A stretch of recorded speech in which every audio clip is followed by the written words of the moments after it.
All right, lads, welcome back to another episode of Who's Got the Ball. It's me and Shane here once again.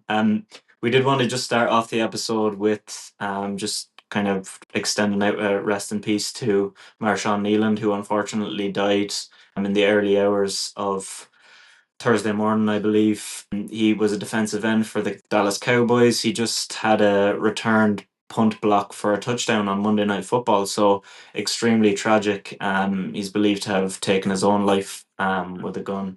So we won't really give our opinion. Obviously, there's no opinion to be given, but we don't want to discuss it because it's not really something that's up in the air to be discussed, and the facts are still coming out about it. So rest in peace to him, and obviously we want to extend our well wishes to his family and anybody that knows him. Obviously, no one will be listening to this from his side of things or his family, but we do want to say it anyway because yeah, it's extremely sad, and Shane obviously echoes those same opinions. So we're going to move into our usual intro from there. We just wanted to have that at the top. But Shane, how are you getting on? I heard you're on the way to Budapest next weekend to watch Ireland.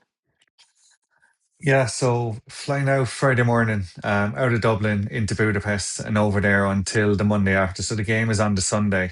Um, I feel this might be one of those trips where the football gets in the way of a great weekend, but hopefully not. Hopefully Ireland can go over there and get the job done. Yeah, so we've all day Friday really. It was just myself and one other lad are flying out early. The rest of them are in kind of quite late. So use the Friday to get a bit of the sightseeing done over there. See what Budapest is about. Everyone says it's unbelievable. So Have you really been there looking forward to before? it. Last weekend I've no, be my first time. Looking forward to it. And then last week I was in at Loan for the very unfortunate end to treaty season with the 90th minute overhead kick from Farage. Who then took off his jersey and showed it to the treaty fans when it doesn't have a name on the back of it. And he also had to be told, he's like, show them the jersey, show them the jersey. He was like, you're playing for Pereira, but you aren't good. Nah, I won't get into him. So last weekend was very unfortunate, but next weekend should be really, really good. Yeah, no, Budapest is really, really nice. I've been there before. Well worth a look across the city as well as being there for the football. And the stadium is class as well. We're staying close to it, which is just kind of a bit outside the city, but there's so much to see there. Yeah. I'm heading away myself this weekend, so Shane is heading over there the following. So you're going to be listening to this on Friday. I'm heading away the next day after this comes out, and Shane is going away the following weekend. So with the way things work out, I'm coming back from my holidays on the Thursday, but I'm going to watch Ireland and Portugal here in Dublin, and then Shane is flying to Budapest to watch them away. So we kind of don't have a time to record next week. I'll be fully back on Friday. So I'm gonna have a couple of guests on. We're gonna get another episode. You'll have to miss Shane. This next episode is going to do absolute numbers without Shane there, and he's going to be all sad about it and Yeah. over in Budapest. But I'll Always tell him it's does. okay. Yeah. That's okay. But no, on a serious note, that's what we're going to do next week. You're going to have the episode on the Saturday morning instead of the Friday morning. So just to note that and to keep an eye out for it. But this week we covered a lot. There was a lot that went down across all the sports really, but the NFL was a bit of a hotbed last week, over last week for things that went on. Massive game between the Bears and the Bengals offensively. Anyway, we had a quick chat on that because it was a crazy game and it needed a little bit of a chat. And then the trade deadline was crazy. We did not expect it to go down the way it did. So it was great to have a Jets fan on board for that because they were kind of one of the main features of that. So we got Shane's opinion on some of the trades and discussed some of the others. And then we talked about our clutch player of the week. So this week we've got a guy we didn't touch on yet this season, and he deserves some pop, as did his team. So you'll have to listen to hear who that is. We moved then on to the NBA. Back with Ja Morant. What is he at? We talked about him last season and some of the issues he had, and once again, he was suspended for a game by the team, and yeah, just really poor all around. We had a good chat about that, and then we talked about OKC, how good they are this season. They did lose a game, but how good they've been outside of that one loss, and how good SGA has been once again for them. Then we moved on to Gan Seans, gave our picks for this week, our underdog picks for teams against odds on favourites in the NFL and the Premier League. Then we moved on to soccer.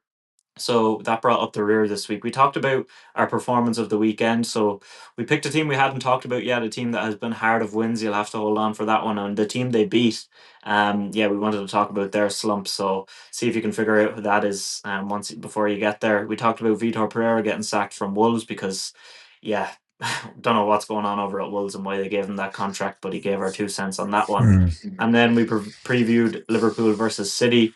You won't be shocked by who Shane thinks is going to win, but you might be shocked by the Man City. scoreline. And then I gave my prediction there too after we previewed the whole game before we moved into our power rankings. And you won't be shocked again by some of Shane's antics in the power rankings, but we'll leave that till the end. You can figure out what went on there. But that's the whole episode. So much has gone on, so much chatted about. Shane gave a little cheeky shoulder shrug there. That's just a reason enough to move over to YouTube and watch the rest. But let's get into the episode.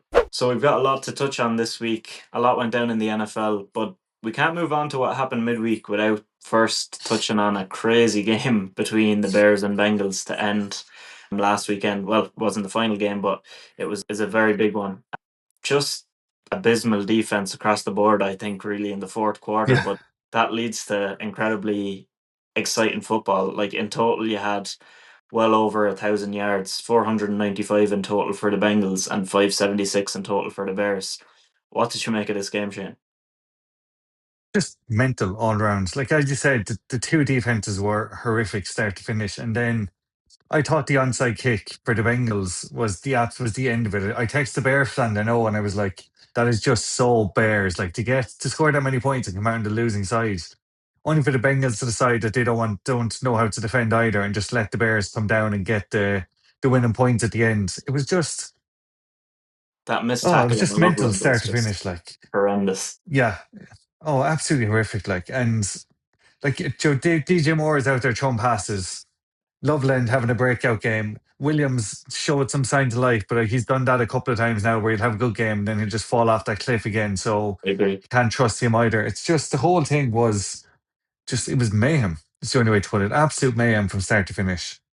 Yeah, and like that Loveland catch at the end, like such bad defensive play. Like the thing you do there is at least like get a stop on that point, like take him down and hope that they don't have enough time to run up and actually take the field goal, like because they had no timeouts left. Just Exactly, like yeah. slow it down as much as you can. But instead, just to completely miss the tackle, lead with your shoulder instead of wrapping him and take him down. Similar to obviously not the same stakes, but what happened in that Minneapolis Miracle game where Stefan Diggs ran in, like lead him with your shoulder for an experienced player to do that is so bad. 7.6 yards per play for each team, which is nuts. But Kyle Yeah. Monunde was absolutely crazy. 26 carries, 176 yards. As you said, Caleb Williams caught two passes, one for a touchdown.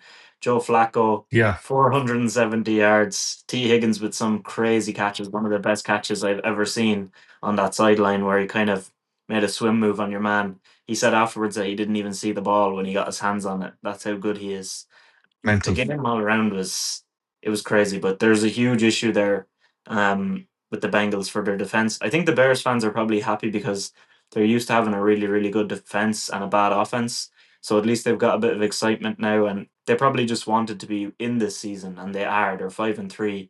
I can't see them making the Yeah. playoff, but it's exciting and it's good. The Bengals, same old story. Whether you have Burrow or who else, like how must he feel watching on from the sideline, just seeing the same things happening, but with a different quarterback? Yeah, I'd say he's just sick to death of it. That defense just constantly lets him down. Like when you said when they signed Flacco in the first place, he was going to get absolutely butchered in behind that O line.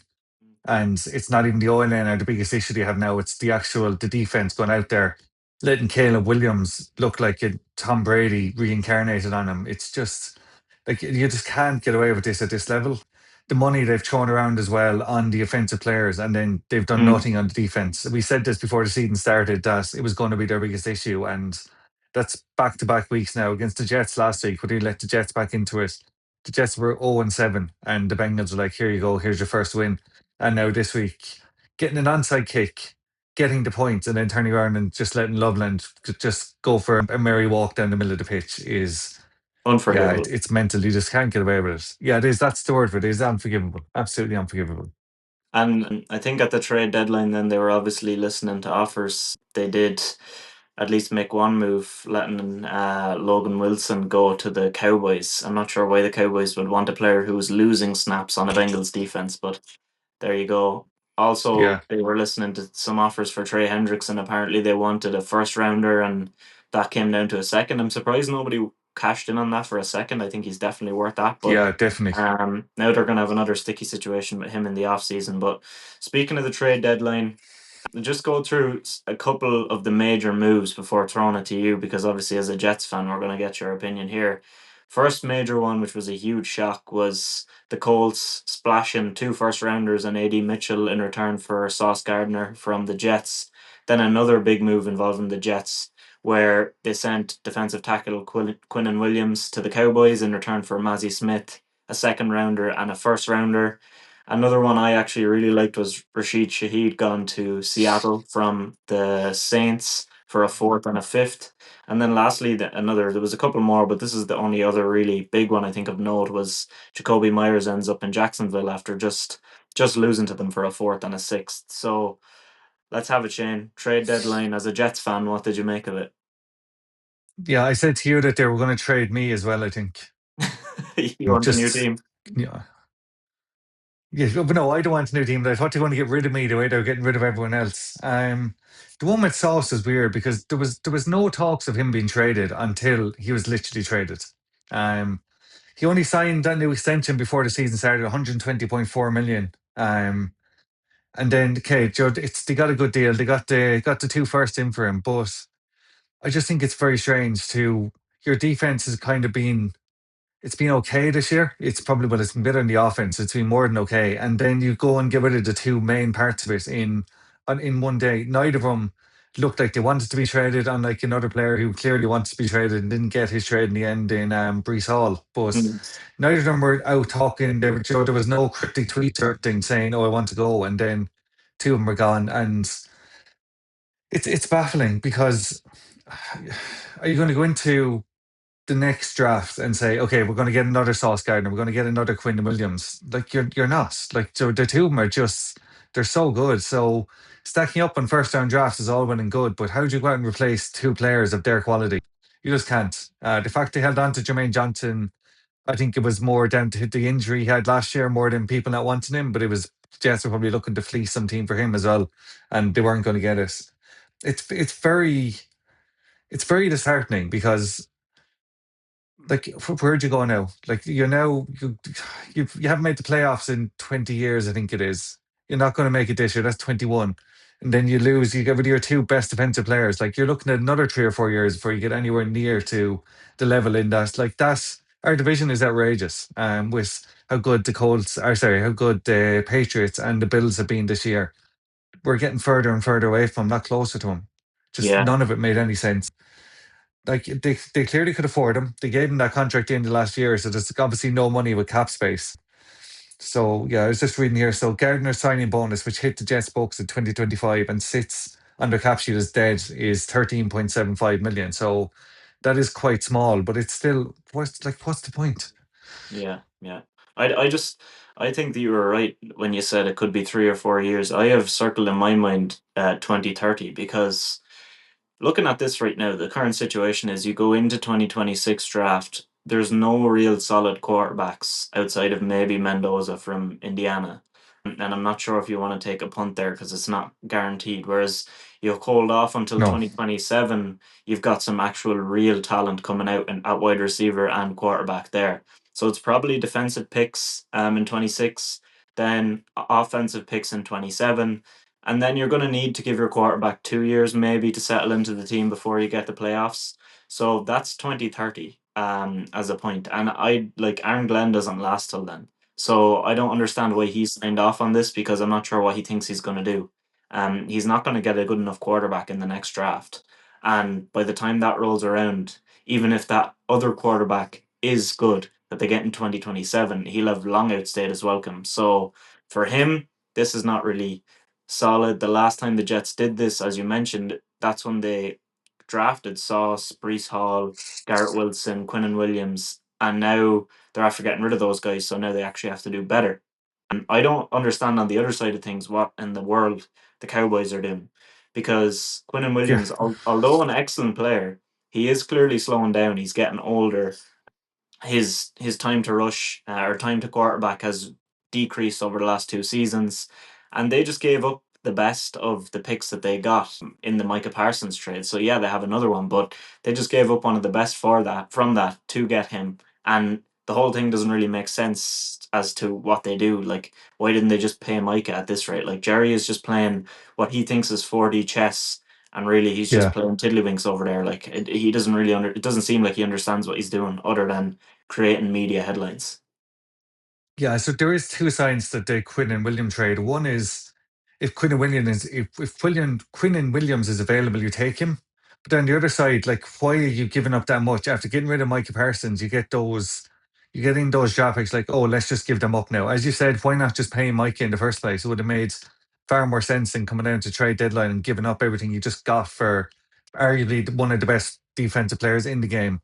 Okay, Williams is really, really good, as you said, but it's a move that doesn't make any sense at all for the Cowboys. I don't think anyway. Well, not What are considering they? the Micah Four? side at all. Like, Yeah, exactly. Yeah. So what's their record? Have they a winning record? Are they five and no, they're 3-5-1, I think, at three? this point. Yeah, three, Yeah, five and yeah. one. So it's not like you're bringing them in to go and make a dash at a Super Bowl. Like, so that's what I don't understand about this Williams trade. I think it's Jerry just I opened don't his big understand. mouth when he was Yeah, on Monday Night Football before the game with Stephen A.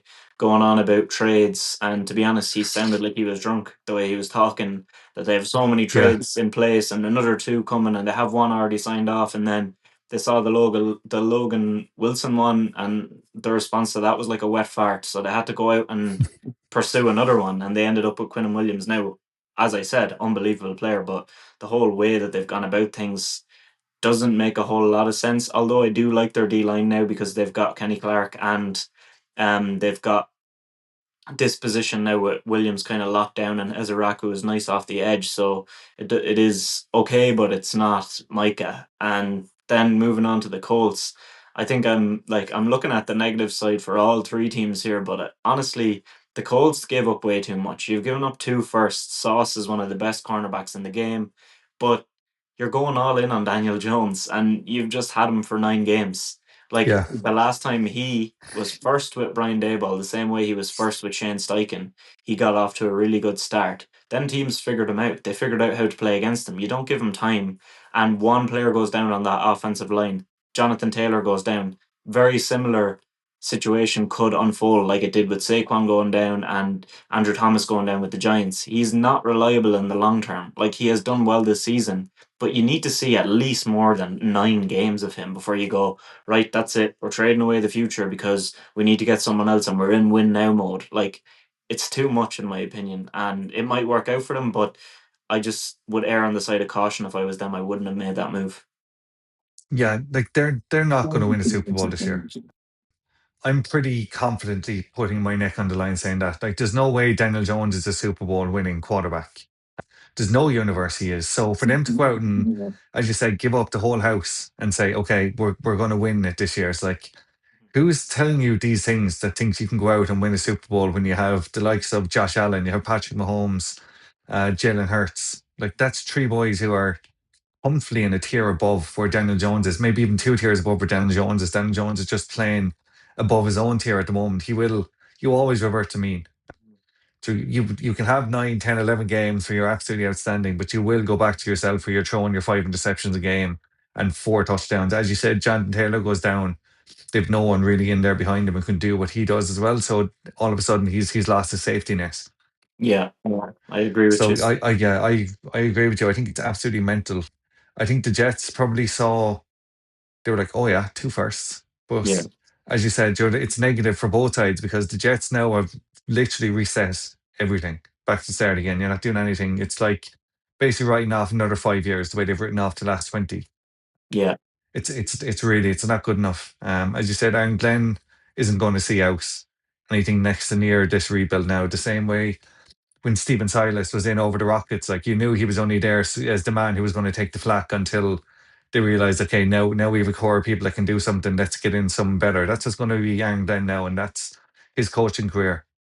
That's the issue with his coaching career now. It's his first job. Everyone's going to remember him as the one who saw the Jets the 2 seasons where he won 4 games, and he'll be a defensive coordinator again in 12 or 18 months time. yeah. I I could see that as something that might happen because it's something that this is a rebuild now, and unless they've given him complete, you know, a sign off that he's going to be there in the long term, which Woody Johnson is just never going to do that. No, So no. he should have known that too. But running off the back of the Daniel Jones conversation, I want to move into our clutch player of the week chat. So we're gone with Sam Darnold for this week. And the reason I mentioned Daniel Jones is because ironically both of them were with Minnesota last season at one point, and also we've said like you revert back to the mean until you don't. And Daniel Jones is not Mm, at that point where he has gone past that. Sam Darnold is most definitely past that at this point. Unbelievable performance at the weekend. Just the Seahawks just look so good. Darnold is back in the MVP chat as he was last season. He went 21 of 24 for 330 yards and four touchdowns. And like in that game, I think there was one point he had like 20 straight passes or something like that without an yeah. incompletion. I think I said at the start of the season that I was really high on this team, and I kind of backed them a lot to get into the playoffs. And I thought that it was going to be a lot more of the run game here, a lot more play action.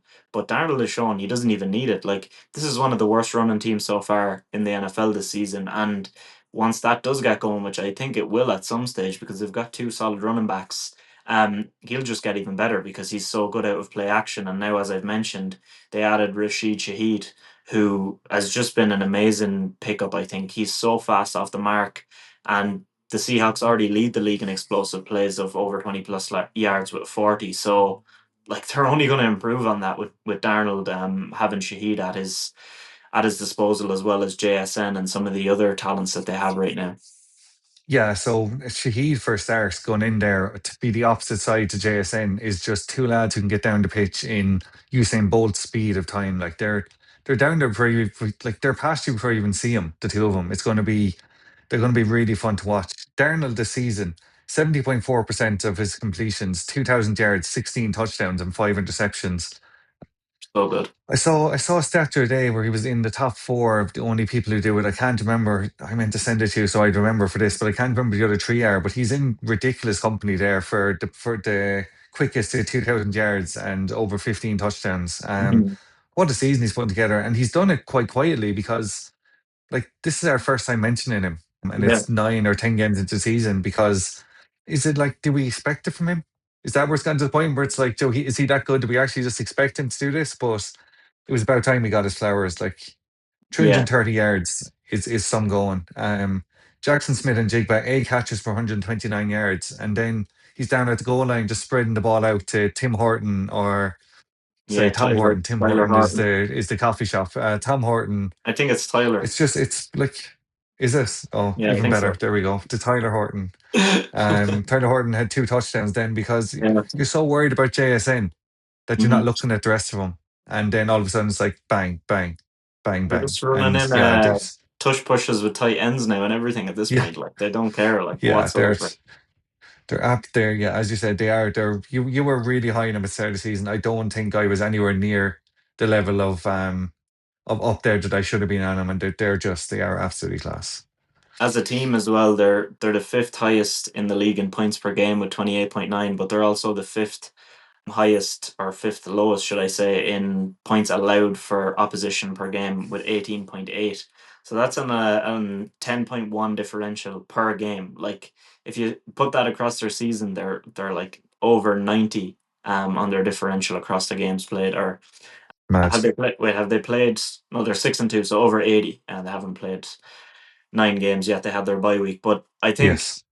just in general, the team is so well drilled. That's why I picked McDonald for coach of the season as well, and I hope that does come true because I got a nice 16-1 price on that at the start, and it looks like this defense is ticking as well as the offense. So Mm. this is about Darnold for being the clutch player of the week, but this team is just so strong, and I think they go out and bring Jacoby Brissett back down to earth here on Sunday against the Cardinals, and really put the burners on him and take another win in this division, which will see them even further head into the lead because they are top of this division right now as we speak. But I think we spent a lot of time on the NFL, but a lot of stuff went down, and Sam Darnold needed those flowers because we haven't given them to him just yet, as you mentioned. But let's move on to the NBA then. Ja Morant. What on earth is going on here? A little bit of background before I throw it over to you, but his suspension, he got a 1 game suspension from the team. Basically, the coach Thomas Isolo, it showed like in the game against the Lakers. I don't know, did something happen at halftime or what? But in the second half, Morant came out and just didn't play. He just jogged between three Yeah, point line and 3 point line, and he made absolutely no effort. And he made it clear that he was doing that. So after the game, Isolo challenged him. They had lost to the Lakers. He challenged his leadership in the locker room apparently, and Morant responded in a tone that the franchise deemed inappropriate. So that made him have to sit out the loss to the Raptors on Sunday. And then after that, he had 18 points and 10 assists on Monday against the Pistons, but they lost that game and they've lost again since to the Rockets. He was asked by media in the Detroit game, after the Detroit game, was he having like his usual joy in playing basketball? And he just responded, no. This yeah. guy is not someone that the team is going to keep around for much longer because he's already after letting them down for years upon years. And this is just another feather in the cap of all the bad things he's been doing. Yeah, it's pretty ridiculous at this stage. But like they backed him through all his firearms issues. He's like he's still behaving like a kid, but he's a kid who's getting paid an outrageous amount of money to do something that so many people would love to do. And there's times where he literally just can't be arsed. He came out in the second half against the Lakers and was, as you said, just jogged around the place like there was nothing going on. It was actually like he was out for a Sunday morning jog in the park, like just going up and down, not bothered. And then it was against the Warriors. Draymond Green said in his podcast that he thought he was doing a silent protest, and he was making it very clear to everyone that he was doing a silent protest, so it wasn't very silent. Um, it's just mad. When he was asked after one of the games or after the latest game, was like, why didn't you have your usual energy? He said, ask the coaches. Ask the coaching staff. On repeat was the only answer he gave to the questions when he was doing his interview after the game. Mhm. Top off, just sitting down, looking disconsolate, I just tried to make up a word, looking discontent, and then ask the coaching staff, why were you so slow in the second half? Ask the coaching staff, ask the coaching staff. Do you know Yeah. what? They It's need good to get rid of title. him, but the problem is, yeah, the problem is like, what do you get for him? If you do get rid of Yeah. him, what are you going to get for him? Because so he like when he's on his game, he's worth a first round pick. If he's top of his game, the issues aren't there. He's definitely a first round pick. But with the way he's playing, the way he's speaking to people, the way his attitude is in general, like you're not going to Mhm. get much from it all. I could see the Pelicans taking him because Zion again just can't stay fit. But Mhm. other than that, like he's gone down to a literal bottom of the league team. And for someone of his talent, there should be teams pushing for championships should be looking for him, but no one wants to bring that attitude into their locker room. Yeah, you're right, 100%. And the worst part about it for me is that they moved off a good coach in Taylor Jenkins because Mhm. he wanted more of the ball in his hands. So they went to a different style of offense here. And looking this season so far, he's averaging a career high in touches and dribbles per 100 possessions, and he ranks second in the NBA, only behind Shea in dribbles per 100 possessions. So his touch time has increased by about 30% from last year. They're Yeah, giving him what he wants. They're letting him try and run the team, and the team is not working out. It's not playing as well because of that. It shows that last year they were much better playing the previous system. He's on a career low 30 minutes per game for a reason. 38% from the field and only a measly 14% from three. It's so yeah. bad. It's a lack of effort and also just a lack of performance. And then his minutes are being cut because he's playing so badly, but then he's sulking about it. And one thing I outlined that I was going to ask you is who would actually take him in a trade, but you've kind of covered it. There's no one really. Like it doesn't seem like anyone really would do that unless it's a team that's already kind of down and out and is Tanking. like on a last resort kind of a thing. Yeah, so like you look at his Monday against the Pistons. So he got 18 points, 10 assists, and 5 rebounds. You're like, on paper, that looks really good. The fourth quarter, he took 2 shots and got 4 points. So he went out in the fourth quarter and just said, okay, meh, I've done what I have to do. I have 14 points, 10 assists, 5 rebounds. Like this the fellow who's meant to be taking over games here. He's the fellow who's meant to put doing your 40-point games the way Tyrese Maxey is doing for the Sixers. Like just go out there and just put up the points, help your teams to win. He's actually hindering the team more than anything. And as you said, 30 minutes a game now, it should be lower. And it's only going to go down. He's not going to get more minutes. He's going to start getting less minutes until they can get him out the door. Oh, there's only like, where does he go? Who's going to take him? Nobody wants him. They should have I don't traded him know. in the summer. We said at the end of last season that he probably was going to go in the summer, and Mm. now they're reaping the missed benefit of not getting rid of him in the summer because he's clearly just a waste of space. It's probably a bit harsh, but it's the only way I can put him at the moment because I can't think of any other way to describe him. Yeah, and it's funny because I know last season when we started up the podcast, maybe 3 or 4 episodes in, we had a similar chat about what on earth he's doing and why his behavior is just wrong and like causing issues on and off the court now with 59 appearances over the previous 2 seasons before this is so bad. Like 9 appearances in one season, obviously injuries, and then the Yeah, suspension too when he did come back. Like I don't think anyone would take him unless like sometimes when players are kind of bad eggs. Some teams take them because they're so settled, like the way maybe DeMarcus Cousins ended up at the Warriors. They kind of were so settled. They were like, "Oh, you either adapt to us or we'll just boot you out. Like we don't care." yeah. But even Morant is such a loose cannon that I don't think any team would be willing to do that. So yeah, it's funny that we're back here again, and we're probably the next time we talk about him, I'd say could be a time when he does get traded or something else goes down negative because I can't see them turning things around with his track record. But our second No, topic that we wanted to cover was talking about a team who's really, really been positive. We were looking at the OKC Thunder and we are like, wow, they still haven't lost a game. They don't look like they're going to lose a game at all. This is on Wednesday. And we're like, right, let's talk about when on their calendar will they lose a game. And we'll talk about how well they've done so far. Lo and behold, they went out and lost on Wednesday night, 2 points to the Blazers. So what's going on? They've lost the game, Shane. They're on the way down. yeah, they're awful. The Rockets are going to win the whole thing now. It's clear as day. They're just. I know they lost last night, but it's our fault because everything we say eventually just turns to dust. Like they're averaging 122.2 points a game, which is not. It's nothing crazy. It's the That's pretty crazy. 36.6 defensive rebounds. Mm. 36.6 defensive rebound a game. Like, how are teams going to put up enough points against them if you're not getting anywhere near to getting the defensive rebounds off your shots? It's mental. They're just some teams. Shea is just picked up where he left off last year as the MVP of the finals, and he's just shooting lights out every single week. There's no one like you just can't stop him. Chet was out for a couple of games, literally didn't make a difference to him. Yeah.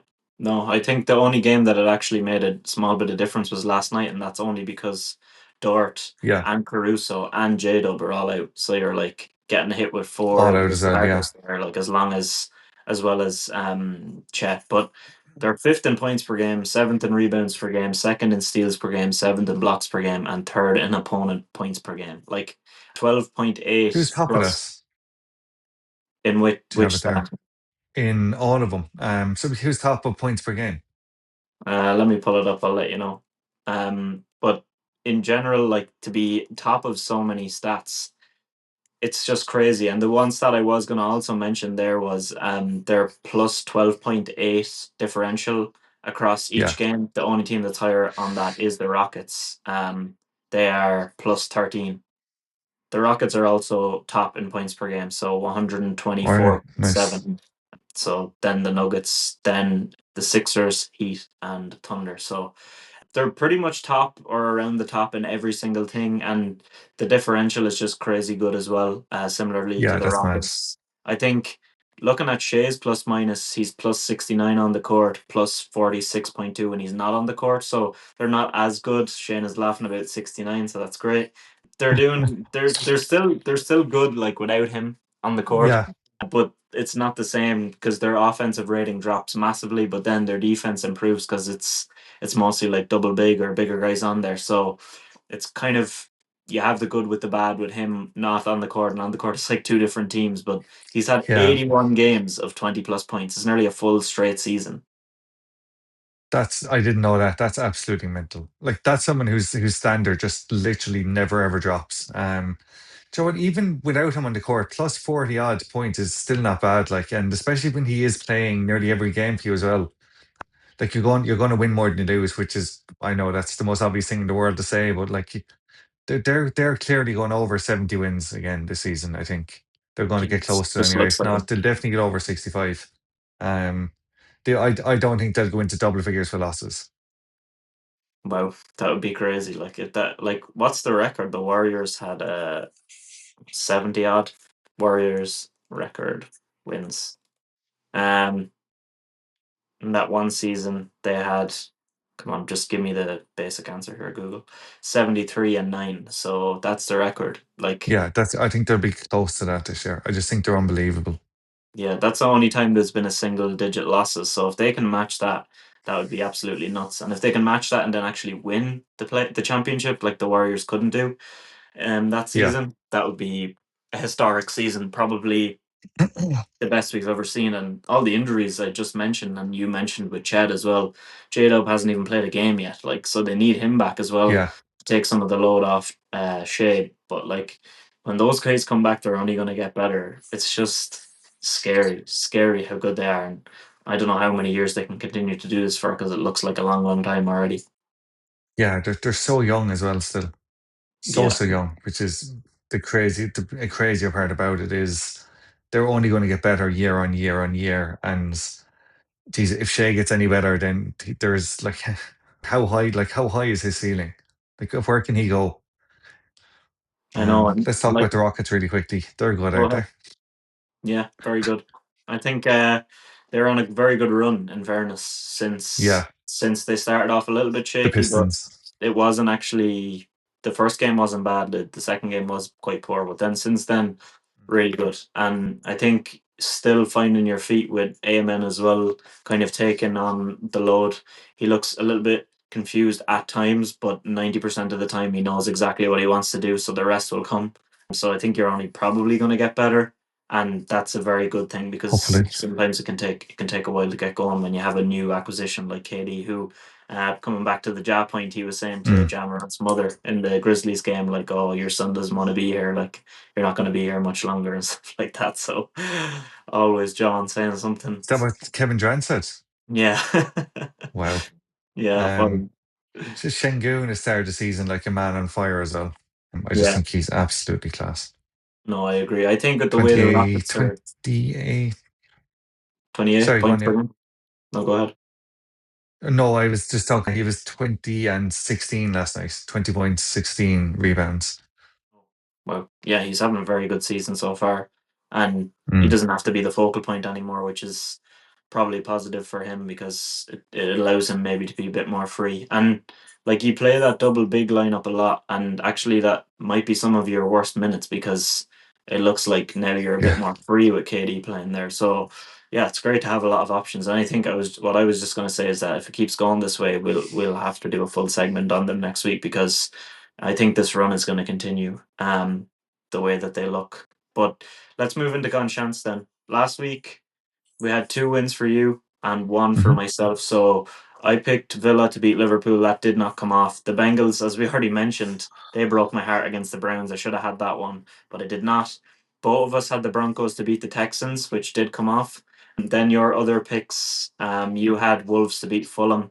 That did not work out with Wolves getting an early red card, but you had the Bills to beat the Chiefs. Even though you did want the Chiefs first, we thought it was the other way around. Turned out that Bills were the underdogs, and I should not have said just take them instead. But yeah. anyway, 7-5 is the score now, so you're two behind me once again. Do you want to throw out your picks for this week? I'll let you go first this week. Oh, thanks a million. You're so kind. You'll be You're happy to welcome. hear my first one anyway. Shocked to see Liverpool being underdogs. I think if Liverpool are underdogs in any game, you kind of have to take it. Like, I mean, well, Yeah, not shocked that they're underdogs. City are at home, so you would expect them to have lower odds, but shocked that they're against an odds-on favorite, and you can take them in this game that we do. So obviously, yeah. we're picking teams that are playing against odds-on favorites. So Liverpool at 13-5. That's my first pick. A similar mindset I've gone for in the second pick is the Eagles against the Packers. That's on Monday Night Football, and they're 11-10. The Packers are odds-on favorites there, so it's like when you have a really big team that's going against an odds-on favorite, you kind of have to back them. You're giving yourself a good chance. And then my last one is the Steelers to beat the Chargers on Sunday Night Football. I like the Chargers team too. I like the Steelers what they did last week against the Colts. I probably prefer the Chargers in general, but the fact that they've had to desperately go and get a draft bust from the Saints to fill in at O line on the deadline Yeah. shows how much they're struggling without Slater and Alt. So I think the Steelers get after them and they win a narrow one. So they're 5-4. Put the three together and it's 16-1. Yeah, I didn't actually get down as far as seeing that Eagles one because I put in two football ones and then I saw the Jets were 11-10 against the Browns. So I backed both my teams this week. I backed the Jets at level 10. I backed Liverpool at 13-5. As you said, you've said everything that makes sense about that. How you cannot pick Liverpool when they are underdogs. And finally, I have gone a bit rogue on my last one. You'll be shocked to know, but I don't know if I mention it very often, but I hate Arsenal, and they are eventually going to lose a game. Sunderland at home at 15-2. Do you know what? Sunderland have had a really good start to season. They won away at Chelsea. I know that's nothing special, but I just think 15-2 in a one-off game against Arsenal, would have had who had the midweek game as well, a good bit of travelling. Gyökeres is out, so they'll have to play Marino up front, who is somehow a Better defensive option. midfielder and a striker. I know he scored twice in midweek, so I better not say anything, but I just think 15-2 is great odds for a team at home against anyone. My odds are 67-1, which is mental. Wow. Yeah, the Sunderland brings that up a lot, but I was gonna go Yeah. for that exact same pick if the Liverpool one didn't catch my eye when I scrolled down further because I like the two NFL ones, so I was like, I need one football here. But yeah, it's not a bad shout because Sunderland have been good. Like they've only lost once in the last eight, and that was to like the best team in the world, Man United. So obviously you're gonna lose Yeah, of that course, yeah. one. So it's Better than different. Arsenal anyway. So let's actually move on to football then, because that's our last sport that we're going to touch on this week. As usual, we've got the three in there. We're rotating the order in which we do them so that you get a little bit of a feel for each sport, first or second each week. So football brings up the rear this week. We're going to look at performance of the week from last weekend. So West Ham beating Newcastle really stood out to both of us. I think they put on a great performance at home. It was their first win at home since February. What did you make of them, and what did you make of their win? See, where did they come from? Like they went 1-0 down and it was just looking like the most this is West Ham this year. They're just going to be a damn squib now for the whole game and just fall over the line. And they came to life. And pen shots on target. Oh my God, second sneeze. God There's bless another you. one. Second sneeze. So 10 Oh, shots that on that target. actually gives Just me hold out. on. That gives me the perfect moment to say the last sneeze when we said someone needs to give the minute. My mother was the first one in, so yeah, she wanted a shout out there for that because we didn't shout it out last week and I was in big trouble. So there you go. Sorry, Oh, proceed. fair play to her. But we're not giving her another fiver this weekend. She's clearly the first person that listens to every episode, so she's going to have to make her fivers elsewhere. She's not getting them off us anymore. Uh, anyway, so yeah, so they 10 shots on target, and once Newcastle 1-0 up, West Ham just came to life. It was like, okay, we literally have nothing else to lose here now. They had the penalty overturned, which I thought was another thing that was going to kick him in the teeth. I was on the bus at Lawrence. I was only watching this on someone's phone over a shoulder, so I didn't see a whole lot of it. But um, 15 shots to 12. They had more corners. They had less possession, but that's going to be expected. I still think they're probably in trouble, but this was just something that I did not see coming. I thought Newcastle were going to go there and walk all over them.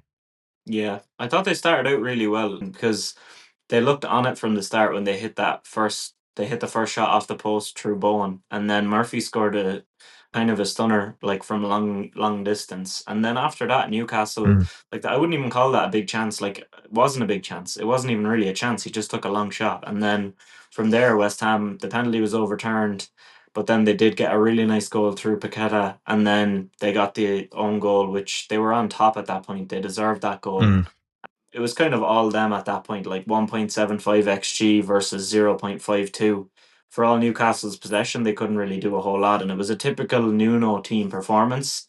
So maybe he might get things going. I think Wilson up top as a target, if he stays fit, does help the team because Yeah. they were going for kind of more pace and they weren't having an out and out striker. Even if he doesn't score every week, it's a different kind of a look for them, and maybe this is something they can turn to going forward. Yeah, 100%. I think like they have two strikers who would target him in Fulcrook and Wilson, but Fulcrook clearly doesn't want to be there. So you might as well go with Wilson and see what he can do for you instead because he's always been a really, really solid Premier League player. During his time at Bournemouth at Newcastle, he's always been really good, but his fitness is always what kills him. If they can get a run of games out of him, if they can get 10 games out of him, they could very easily win three or four, and they're right back in the mix for staying up then if they can get any sort of thing. I really like the three behind him in Somerville, Paqueta, and Bowen as well. Three live wires. Paqueta, that's two lovely goals he has this year now. The one against Chelsea and the one against Newcastle. And the one against Chelsea didn't matter in the end, but that one just really gave him so much life. Gave the fans something to scream about, gave the team something to work towards. And they just deserved it then after that. Yeah, no, I agree with you. And Newcastle are kind of in a bit of a slump here in the Premier League. Like, Mm, I think like they've been so good in the Champions League. They're in the I think sixth in the table at the moment, and they've been continuing to perform there. But then the Premier League, they look a little bit gassed. And although they did get a big win that they needed a couple of weeks ago, and then since then they've looked a little bit sluggish, and they were sluggish earlier in the season too. They're in a similar position to what they were last year. They started off slowly too in the Premier League, but last year they didn't have Champions League football to take all this out of them too. So I think it's a little bit worrying. I think they will turn it around, but you don't want to leave yourself too much to have to catch up. Like they want to be back in the Champions League places. They don't want to mm. be coming down to Europa League or Conference League. So what do they have to do really to turn this around? I think their new signings outside of Faltamada and they haven't really gotten the best out of the other ones. Haven't gotten the best out of Elanga yet. He's now sitting on the bench because he's gone back to Murphy and Gordon. They haven't gotten the best out of Ramsey. Obviously, the other striker hasn't played a game yet from Brentford. His name Vista. was Vissa hasn't played a game from yet. So I think when if they can get those new players to bed in, it will help a lot because they're kind of just running with the same team as last year, just with Voltamada scoring the goals instead of Isaac. So it's kind of like you spent all that money and you've ended up with the same team. So Dan Byrne is back playing left back. I don't know why. I've forgotten everyone's name. I don't know why Lewis Hall has dropped out of this starting 11 all of a sudden. Is it because he just wants Dan Byrne in there, but he wants the Botman and Tia to be the centre back partnership? Livermento was kind of falling in and out with Trippier. Yeah, I think he's he just injured needs now. to a Trippier or Livermento. Livermento, he's out for Oh, a is he? while, I think. Yeah. I'm not sure when he's coming back, Oh, but he okay. missed a few games through Um, injury. I think the last time they were in the Champions League, it cost them, and they finished outside of it. I think it's going to be the same this year. I think the 2 games a week. I don't think their squad is deep enough or strong enough to be able to handle both. They've been really good in the Champions League, but then they come back into the Premier League, and it's like all their focus has been on the Champions League that they forget about the Premier League. It's like they're so focused on getting out of the group stage of Champions League and the league. I think they'll finish top 10, obviously, but I don't think they'll be pushing that top five again this year. But like the way they ended last season was unbelievable. They could do that again if they get knocked out of Champions League in the last 16. They could go and win 8 of their last 12 games and push back in. But I don't think they're strong enough to be able to manage the two competitions together. Yeah, I don't think so yet anyway. Maybe a stepping stone into the Europa would have been better this season, Yeah. but I think you're Mhm. right. Like you did mention that outside of Chow and Voltamada, they haven't really got the best out of the signings. Like Chow has looked really good and so has Voltamada, but like when you do spend that much money, I know Ramsey had fitness issues, but then at this point you did spend a good bit on him, but that midfield is so strong outside of him. I know he kind of adds to depth, so okay, there you go. You kind of got depth there with that one, but Alanga has been a big letdown. I did say when they signed him that I don't think he was worth that money. I've seen him at United. I saw him at Forest. He's good at getting assists, but he has no end product. In terms of He's a goals, headless chicken. yeah, in front He's of a the headless goal, chicken. He just he really, runs and really is. runs down blind alleys. Yeah. And Yeah, I'd but I like, think Vista coming back will be big for the team too because yeah. he's a proven goal scorer and Baltimada's already hit the ground running. So I think him coming back might be a turning point. Yeah, I think as well, like, so they signed Ramsey from Villa, and Villa were more than happy to let him go. And I think that says an awful lot about the fact you're signing him because they had Morgan Rogers there. They brought in Harvey Elliott to replace him, which is probably like for like, or similar enough kind of level anyway, I think, between Ramsey and Elliott when Elliott does finally get on Emery's good side again. I just think some of the signings were very strange. They weren't signing for the Champions League. They signed for the Europa League. Outside of Baltimore, I think he's absolutely unbelievable. But I think they are a bit out of their depth this year. We'll have to wait and see how they finish up. Yeah, it's funny though because then they are performing so well in the Champions League. But I get your point Yeah. that with Elanga it was a bit confusing and maybe Ramsey doesn't fit in as well. But then obviously Villa had to let him go for the PSR. But I do think that they Mm. probably could have gone elsewhere with that money. I think yeah, it's a difficult one all around, but this was the point anyway of West Ham got a little bit lost there, but I think we did want to touch on Newcastle and how they've had a mixed season. And West Ham, they did get their one win. Let's not get overboard here on this one, but they could turn things around, and let's see if they do. And a team that are going to look outside of their current manager or the manager they did have to turn things around is Vítor Pereira getting sacked from Wolves. Um, Wolves were in the same spot last season after 10 games. They had 3 points. This time they have two. They turned to Vidar Pereira after 10 games, or not 10 games, after 19th of December, or something like that last season. So a few more games Mm. down the line. And I think being in the same position this time, they've snapped off the hand early and they've gone, no, we're getting rid of this guy. They just gave him a 3-year deal in September, despite losing the first 4 games of the season. That was an Yeah. absolute ridiculous move because it didn't need to be done. No team has ever stayed in the Premier League on 2 points after 10 games. I'm not sure Wolves are going to change that because it looks like they don't have any manager options to come in because they're scrambling at the moment. Yeah. 45 days after they gave him that new contract, he's out the door. I said to you at the time, was like, what on earth are they doing giving a Mhm. manager who so they won six in a row and then lost didn't win in the next 14. And then you've given him a new contract off that run of 20 games is mental. 45 days is all he lasted after his new contract. And I'd say the payout it wasn't cheap because they would have given him a big contract because they really did like him. Yeah, they're done. Um, and I think it's the owner's fault because everyone they sold was unbelievable, and they replaced them with players who'd never played in the Premier League. We So did say you're that, didn't basically we? betting, yeah, like Nico Paz,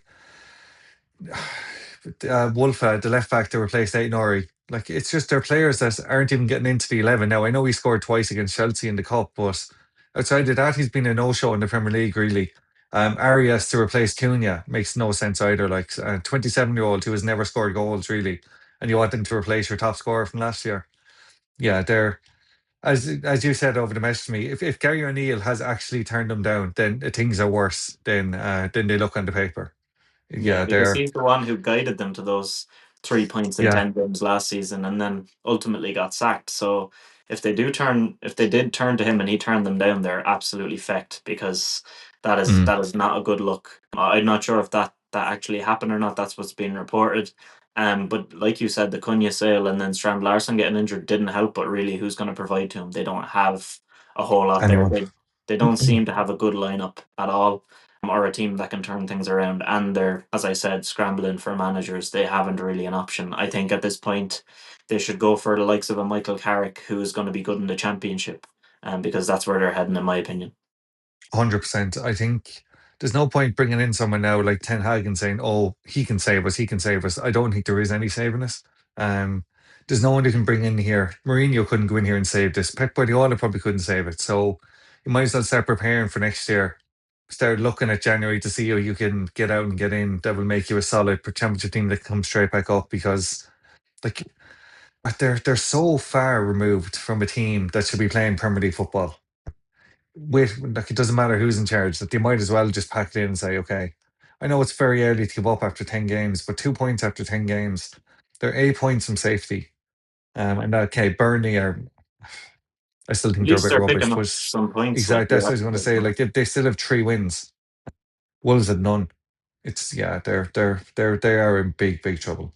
Yeah, Sunderland have made them look so silly. yeah, I agree with that. Massive trouble, but looking at the top end of the table, then rather than the bottom, we've got a big matchup on Sunday: City versus Liverpool. And we're going to preview that. So, Liverpool in this game, they've won two in a row. I think against Villa, they got a bit of luck to turn things around in their favour and they had a decent performance on top of it. But sometimes you need that luck to get you on a bit of a run. And then Mm. against Real Madrid, they were exceptional. Pressing from the front from the very start, that's exactly what they wanted to do.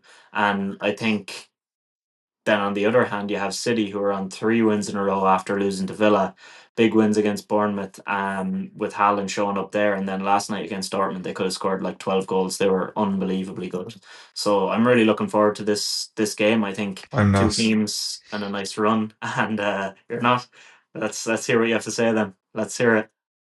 I just like I said last week that you shouldn't be afraid of City. You should be afraid of Haaland. I still do think that, but Haaland is just doing things that are ridiculous levels of goal scoring. If he gets in behind you, he's going to score. And Liverpool have been letting teams in behind him a lot over the not against Real Madrid now. The only time anyone got in behind him was Jude Bellingham, and yeah, we should actually do a podcast on how overrated I think he is one of these days as well. But I if Haaland gets in think behind agree. you, like he's not coming up against Allison in a one-on-one. He's coming up against Mamardashvili, who has had a shaky-ish start. So you'd get back Haaland against him. If Joe when Arsenal go and drop points at Sunderland on Saturday, which is absolutely 100% going to happen, like this is a massive game for either team if they can get to 3 points. Pulls Arsenal back in a good bit. I do think Liverpool can get to 3 points. I think they will, but Van Dijk and Canati need to do the exact same as they did on Tuesday and not let anyone get within a looking distance of the goal. I want them to need binoculars for the whole goal. For Haaland to need binoculars, how far away he is to see it. Remember, I feel they should be able to have a cup of tea sitting in the goals because no one should be coming close to him. But I am very afraid of what Haaland could do. He's a Yeah, joke of a footballer. I think I can't see it going the same way the Real game did, because although like they did try to play out from the back and City do that too, Pep Guardiola is seasoned in tactically changing slightly game to game when he needs to. Whereas Xabi Alonso is still learning that in big moments, and he kind of lost the battle there by kind of trying to play the way that they always do and expecting to come out Mm. on top. You're not playing, an easy team there at all in Liverpool, and he should have known that. But I think Pep knows that Liverpool struggle against kind of a low block and going direct. Now, they're not going to do that to the extent that other teams have, but Haaland is someone you can do that too. So I think they'll be selective in the way they do it. They'll be smart about it, but they'll also play out from the back too, and that's when Liverpool need to hit. So I think it's going to be a really interesting game. I could see a bag of goals here, considering how both teams played during. I know Liverpool only scored one, but they were really well. They were really creative in that game, and also then City, like as I said, how many chances they had, and Foden looked like he was back to his very high level that he had a couple of Yeah. years ago. So I'm really excited here to watch this game. I know you said you're nervous about it, but as a neutral, it'll be a great game. And what do you think? You said you think Liverpool are going to win, but how do you think the game's going to pan out? And what's the final score you're giving us? So I've gone for 2-0 Liverpool. Completely and utterly high as a kite off Tuesday night. I think we beat him last year twice, 2-0. I think it's going to be repeated that. But I was looking at Haaland and I was just like, Joe, he must be outperforming his XG at an outrageous level to have 13 goals in 10 games. His XG is 10.28.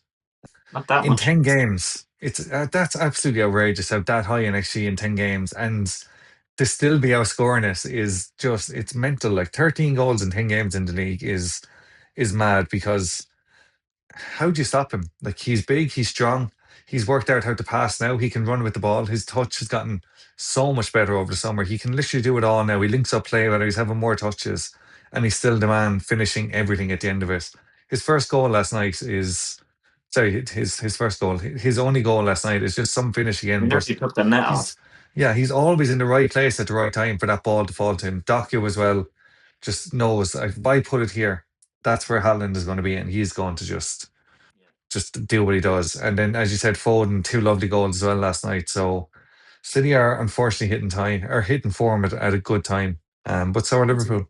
So I think we'll see. We'll see. 2 wins so far. Let's see if they can continue that on. But you broke down how good City are attacking wise there. I don't think there's any world in which they don't score. At home against this Liverpool defense, which has been all over the shop for the majority of the season.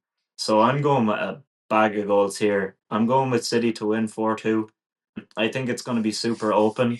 I think both teams are going to score, but I just back Pep here a little bit more than I do Slot. I think he'll use some kind of modified tactic which will throw a spanner into the works. Be that a long ball with somebody playing off, and Foden, as you mentioned, is playing quite well, which is good timing. And Doku is going to burn whoever is playing right back for Liverpool. They're going to have an absolutely tired time. So I like City in this one being at home, but I do think it's going to be an interesting game. So 4-2 is my prediction there. Yeah, look, it's one of those games where you could literally put um, a cigarette paper between them. That's how tight it could be. It could be 4-2 City, could be 4 to Liverpool, could be 2-all, could be 4-all, could be anything. So I've no issue with you back in City here. At least you didn't sit in defence like you normally do as well. So congratulations on finally getting off that fence and putting your money where your mouth is. Oh yeah, the fella who also comes with like the most outrageous of predictions, and I'm a fence sitter in your eyes. But anyway, You did let's also move back on. Liverpool in Gan Chance, so you've I did. contradicted yourself there, unfortunately. I'm playing the field. You know, if either way, I'm Fair. I'm a winner. And if it's a draw, then I had the moral victory since apparently I'm the fence sitter. But let's move on to Yeah. power rankings here at the end.